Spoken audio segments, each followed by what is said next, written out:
du chagrin, affaibli par la page. Nauwi sa trauma ang masaya sanang dining experience ng magkakaibigan sa Baguio City.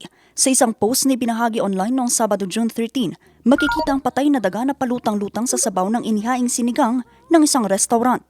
Sa caption ng uploader, sinabi nitong naging hysterical silang magkakaibigan lalo pat ang sabaw nahigop na. Ang masaklap, hindi pa raw sila nilapitan ng mga staff at tila deadma pa raw sa insidente. Ang video online pumalo na sa 630,000 views. Agad namang itinigil ang operasyon ng restaurant. Sa kanilang opisyal na pahayag, matapos daw ang insidente, agad silang nagsagawa ng general cleaning at pest control operation. Humingi rin ng paumanhin ng pamunuan ng Jungle Town sa nangyaring insidente at nangakong pananatilihin ang mataas na pamantayan ng kalinisan at kaligtasan para sa kanilang mga customer. Ang kaso, diskumpyansado ang Baguio City LGU sa naging hakbang ng naturang establishmento.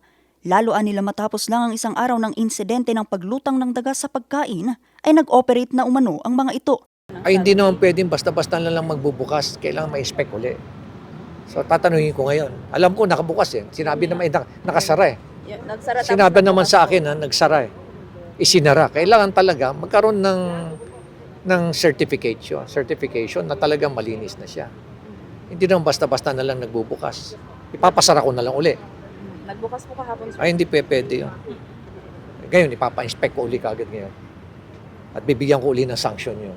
Dapat daw napatawan ng nauukol na parusang establishmento, lalo pat mahigpit na ipinapatupad sa Baguio City ang Ordinance No. 86-2025 o ang Baguio City Sanitation and Environmental Health Code. Talagang mahigpit tayo dyan.